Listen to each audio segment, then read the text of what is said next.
Today I'm going to tell you about 5 things that we learnt about past simple tense and probably forgot. So let's check if we still know them right now.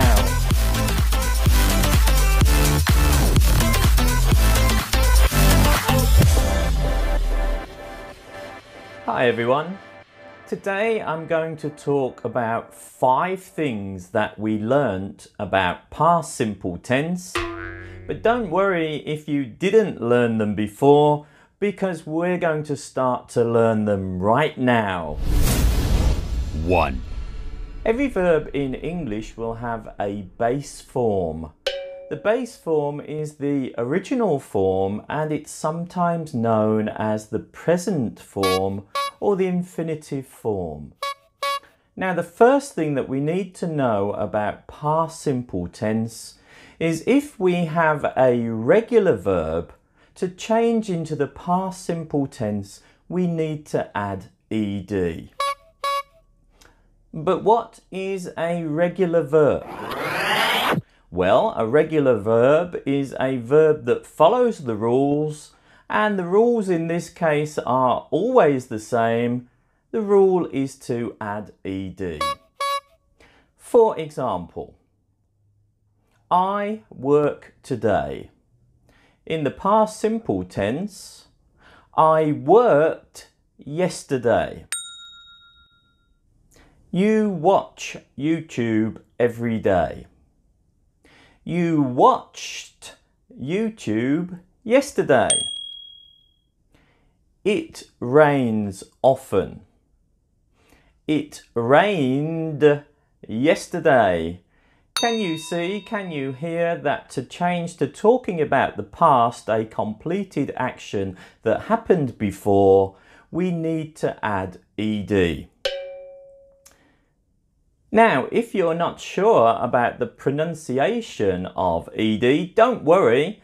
I have made a separate video on the 3 sounds that ed can make, and if you'd like to learn about that, I'm going to put a link up above. 2.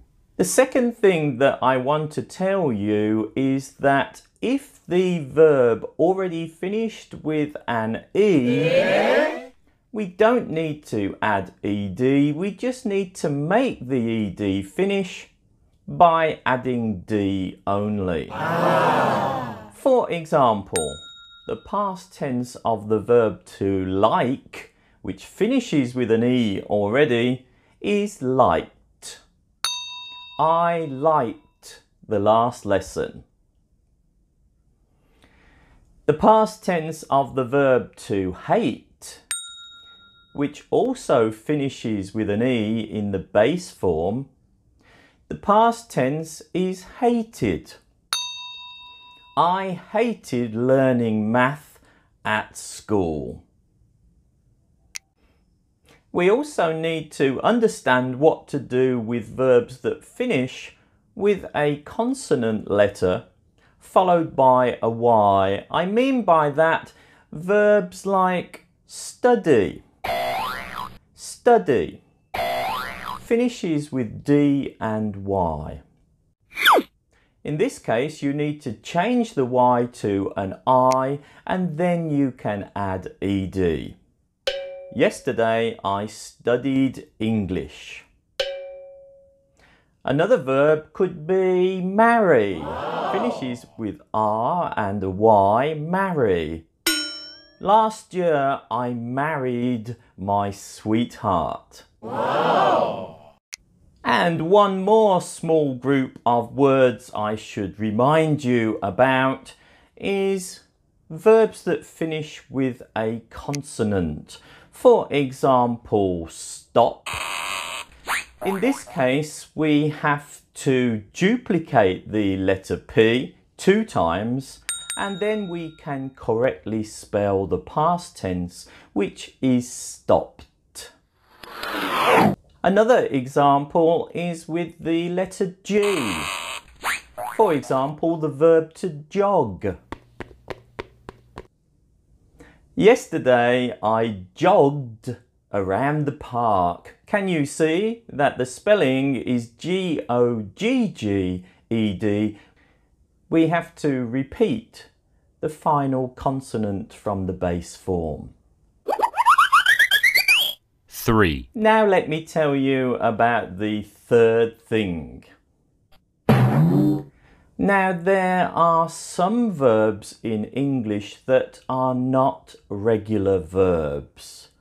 In fact, the opposite of regular is irregular.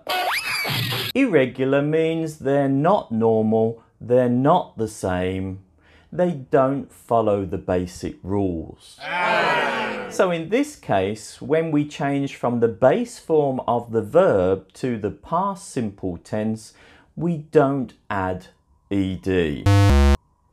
In fact, these verbs are all different, so we really have to learn the most important ones. But again, don't worry because there's only about 200 of them in total, and I'm going to give you the 25 most important ones that you can learn. I'm going to put my 25 examples on the screen now. The past tense of bring is brought. Buy becomes bought. Catch, caught. Come, came. Do, did. Drink, drank. Drive, drove. Eat, ate. Fall, fell. Feel becomes felt. Fly, flew. Get, got. Give, gave. Go, went. Have, had. Know, knew. Meet and met. Say becomes said.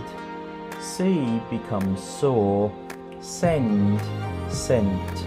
Sleep, slept. Speak, spoke. Take, took. Tell, told. Write, wrote. The next group of verbs are actually my favourite, and they're my favourite because in these cases the past tense form of the verb is the same as the base form. It doesn't change, so the present form and the past form are the same. Let me give you some examples of when the verb remains the same. They're on the screen now. Cost, cut, hit, hurt, let, put, and the past tense of read is pronounced read. But perhaps the most important irregular verb is the verb to be.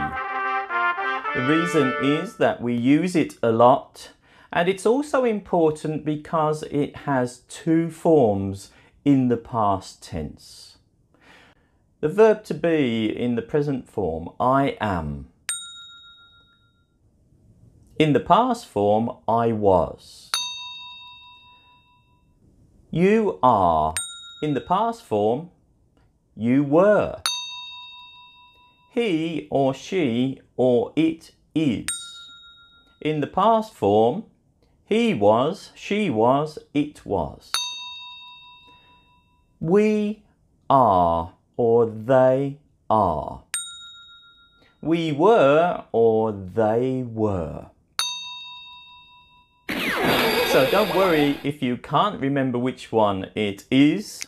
Remember, it's a 50-50 chance. The most important thing to do is practice. 4. Now let's move on to the fourth thing that I need to tell you today.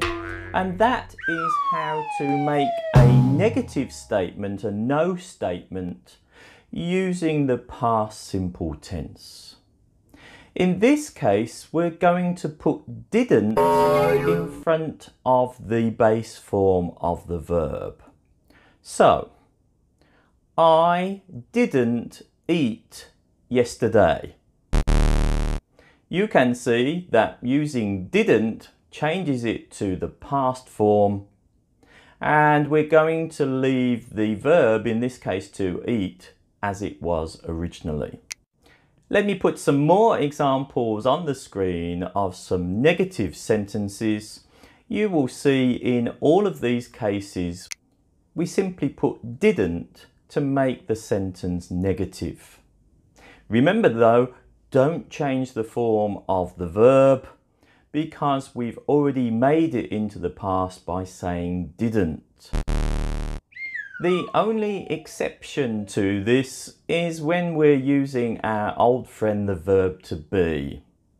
In this case, we're going to use wasn't or weren't, depending on who is the subject.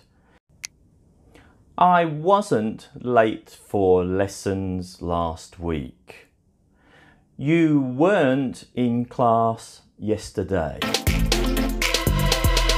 5. And now I'm going to tell you the fifth and final thing that we need to know.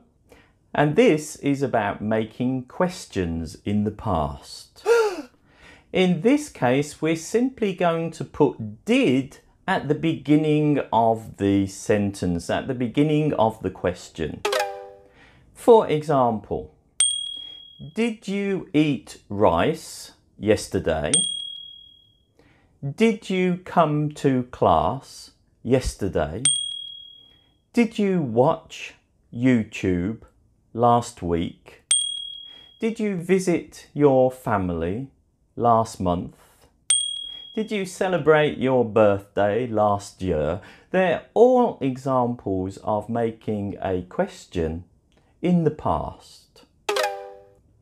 If you want to make some W questions, by which I mean questions that begin with our question words like who, when, what, where, why, or which, or even how, but we do call those W questions or open questions, simply put that question word before did.